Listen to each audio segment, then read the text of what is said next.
jaalalli godhu yookanis hojii jaalalaa akka ayyaanni na baay'atetti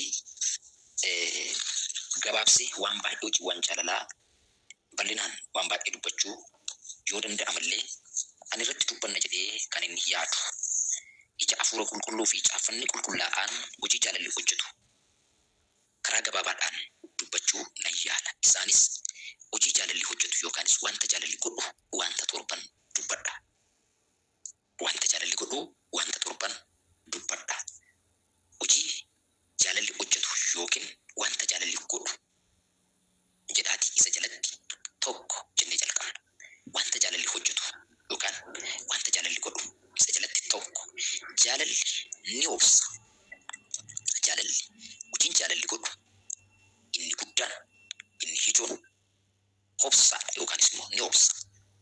Afuura qulqulluu nu barsiisi. Haatu asii proodii kan toroo dhuga hojii nagaa saphaayidha. Maal jennee jaalalli ni obsa. Hojii jaalalaa keessaa hojii jaalalli hojjetu keessaa wanta jaalalli godhu keessaa inni ijoo fi inni guddaan maaliidhaan jedhee hin obsa. Kana jechuun maal jechuudha? Haleluuyaa. Kanaafuu jaalala jechuun obsaa warra kaan danda'u jechuudha. Karaa biraa jaalalli ni obsa gaafa jennu jaalalli ni obsa gaafa jennu warra kaan danda'u baachuu fi waliif danda'u obsaa walii wajjin jiraachuu isa kana dubbata. Caaffanni qulqullaa'aan keenyaa waa'ee obsaa waan guddaa nutti agarsiisa. Haleluuyaa. Roomee boqonnaa 12 lakkoofsa 12 irrattis caaffanni qulqullaa'aan wanta nuun jedhu tokko qaba. Wanta nuun jedhu tokko qaba. Sagaleen kun amma keessa koo na buute waan ta'eef mee koo dhaqii tanan nu dubbisa. 12. Haleluuyaa. Maal jedhaa?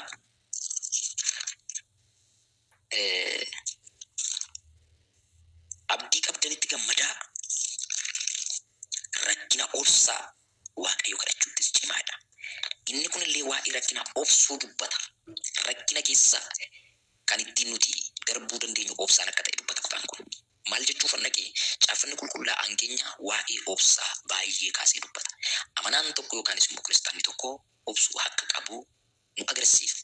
Egaa hojii jaalalaa keessaa inni hangafaa yookaanis hojii jaalalli hojjetu jennee maal jennee jaalalli ni obsa jette. Jaalalli ni obsa jechuun warra kaaniif obboleessa keenyaaf obboleettii keenyaaf lafa jiraannutti waldaa jiraannu keessatti namoota hidhata hojii keenyaa ta'an namoota wajjin jiraannuuf maatii keenyaaf isa nu miidheef nama hundumaaf akka obsinu nu barsiisuu barbaada. Jaalalli ni obsa. Namni jaalala of keessaa qabu obsaadha. Ishee kana naa barreessa. Namni jaalala of keessaa qabu obsaadha. Akkasidhaa qabadhaa. Mallattoon nama jaalala of keessaa qabu obsaan. Mallattoon nama jaalala of keessaa qabu obsaan mul'atadha. Obraadaa jiina gatilatu gosa biraabaa jiina gaa'es. Haleluuyaa. Ulfinni guddaa Waaqayyoo gooftaa keenyaaf haa ta'u. Itti dabalaatii jecha kana naa qabadhaa. Obsi utubaa jaalalaatiidha. Obsi utubaa jaalalaati. Obsi utubaa jaalalaati. Beekaan akka isinitti maddeera duras beekaan akka gowwaarra deddeebi'a akka isinii galuuf. Obsi utubaa jaalalaati. Kana jechuun maal jechuudha? Obsi jaalala utubaa. Jaalala qabee dhaaba. Jaalala iddoo isaatti eega. Jaalala kan banne godha. Jaalala kan mitiqne godha. Jaalala kan dhabamne godha. Jaalala kan itti fufee jiraatu godha. Jaalalli obboloota gidduutti akka eegamu. Jaalalli abbaa manaa fi haadha manaa gidduutti akka jabaatu. Jaalalli waldaa keessatti akka jabaatu. Jaalalli gaggeessitoota gidduutti akka jabaatu. Jaalalli sabaaf saba gidduutti akka jabaatu.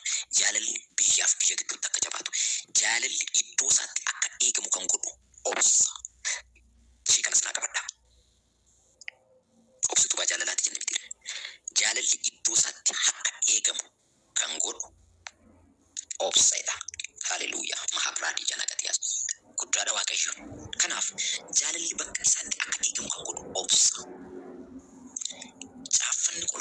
keessaa Qolaasiyaas ergaa Qolaasiyaas boqonnaa 3 lakkoofsa 13 irratti wanta nuun jedhu qaba. Jaalalli maal inni hojiiwwan jaalalaatti ilaalaa jira. Maal jedha? Waliif danda'a. Namni tokko isa kaan yoo komate waliif dhiisaa. Gooftaan akkuma isiniif dhiise isinis immoo waliif dhiisaadha. Guddaadha Waaqayyo. Irra deebi'ee dubbisuu sagalee kana. Namoonni dubbifachuu dandeessan irra deebi'aatii sagalee kana dubbifadhaa. Namoota dubbisuu hin dandeenye immoo akka tasaa jiraattan dhaggeeffadhaa. Ergaa gara warra Qolaasiyaasitti caafame boqonnaa 3 lakkoofsa 13. Waliif danda'a.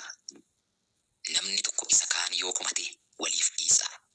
Akkamitti waliif dhiisaadha? Gooftaan akkuma isiniif dhiise isinis immoo waliif dhiisaadha. Kutaan kun ergaa guddaadhaaf keessaa qaba. Gooftaan keenya kan nu dhiise nuyi cubbamoota turre. Warra fuula Waaqayyoo dhaabbachuu hin dandeenye turre. Warra cubbuudhaan haguugame turre. Cubbuu keenya sana hundumaa gatii tokko malee maal godhe? Waaqayyo abbaan karaa ilma isaa Yesuus Kiristoos maal godhe? Cubbuu keessan nuuf dhiise. Egaa barreessaan ergaa warra Qolaasiyaas amantootaaf Phaawulos ergaa kana gaafa caafu maal jedhaa? Waliif danda'aadha. Haleluuyaa. Mahazaa Piraadicha Nagatiyaas. Maal ta'a? Waliif danda'a. Namni tokko isa kaan yoo komate waliif dhiisa. Waliin komatiin jennu amma nama taatee jirtutti nama komachuu dandeessa. Obboleessi kee si miidhee komachuu dandeessa. Haati kee, abbaan kee, tajaajilaan ati faana tajaajiltu, sabni ati tajaajiltu, gaggeessituun wal komachuu dandeenya. Haa ta'uutii garuu maal jedhaa Macaafanni Qulqullaa'aan? Inni tokko isa tokko yoo komate waliif dhiisaadha. Waliif dhiisaa. Waliif dhiisaa. Akkamitti waliif dhiisaa? Akka gooftaan keenya gooftaan akkuma isiniif dhiise isinis maal ta'a? Waliif dhiisa. Haleluuyaa.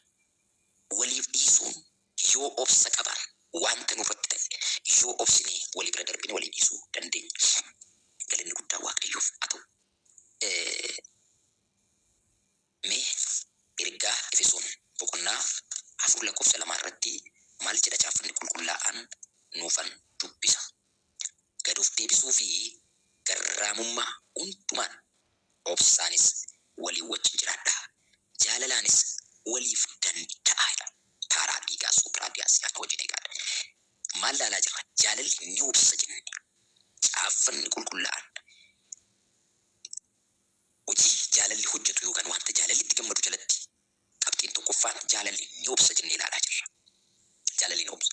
Barreessaan ergaa Efesoon Phaawulos kan ta'e barsiisaa wangeelaa hergamaan wangeelaaf gatii kanfalee amantoota waldaa amantoota Efesoon magaalaa Efesoon keessa jiraataniif maal jedhee barsiisa? Sagalee akkamiiti isaaniif qaba? Lakkoofsa 1 irraa kaasee dubbisuudhaan akka nu galutti. Egaa ani waa'ee hojii gooftaatiif hidhamee kanan jiru waamicha isa itti waamamtan sanaaf akka ta'utti akka jiraattan isin nan gorsa. Isa kamiif? Waamicha isatti waamamtaniif akkamitti akka ta'utti ayyaanni nuuf haa baay'atu. Haleluuyaa. Akka hin taanetti hin jiru. Akka ta'utti akka jiraattaniif maal nan godha? Isin nan gorsadha. Keessa taa'ee amantoota magaalaa Efesoon keessa jiraniif keessa taa'ee caafa ergaa kana mana hidhaa keessa yookaanis wayni beetusti qoocilloo imalitti safar. Ergaa kana mana hidhaa keessa yookaanis mana sirreessaa keessa taa'ee caafa. Haleluuyaa. Maal ta'a? Isatti waamamtan sanaaf akka ta'utti akka jiraattaniif isin nan gorsa jedheeti gad of deebisuu fi garraamummaa hundumaan obsaanis walii wajjin jiraadhaa. Jaalalaanis waliif danda'a. Haleluuyaa. Maal ta'a? Obsaanis walii wajjin hin jiraadhaadha. Kana jechuun maal jechuudha? Phaawulos maal jechuu barbaada? Obsaan waliif danda'a, walii wajjin jiraadhaa jechuudha. Obsi jaalalli maal ta'a jechuudha? Ni obsa. Karaa biraa wanti nama hin obsisiifne akkati obsitu wanti sin goone baay'een jiraachuu danda'a. Akkana hin obsine kan na godhu baay'een jiraachuu danda'a. Haa ta'u garuu Caaffanni Qulqullaa'aan maal jedhaa? Waliif obsa. Jaalalaanis walii wajjin jiraadhaadha. Yesuus Kiristoos nan dubbadha guyyaa irraa jireenya keessan irratti bara keessan irratti ayyaanni akkasii akka dhaqani obsinee walii wajjin jiraachuu dandeenyu obsaan waliif danda'uudhaan jaalalaan waliin jiraachuu akka dandeenyu hafuurri nu dandeessisu tokko humna dhiiga olichaati laphee keenya keessatti jireenya keenya keessatti bultoo keenya keessatti maqaa gooftaa Yesuus Kiristoosiin gadi nuuf haa lola'u. Haleluuyaa. Yesuus Kiristoos hafuura kanaan dhaalama, hafuura kanaan guutama. Haleluuyaa. Ulfinni guddaan Waaqayyoodhaaf haa ta'u. Egaa jaalalli maal godhaa? Ni obsa. Tole Efesoonuma boqonnaa 4 lakkoofsa 32 irraa sagalee jiru tokkoon nu dubbisa. Walitti kan toltan garaas kan waliif laaftan ta'a. Akkuma Waaqayyo karaa Kiristoos cubbuu keessan isiniif dhiisee isinis akkasuma waliif dhiisaadha. Maal ta'a?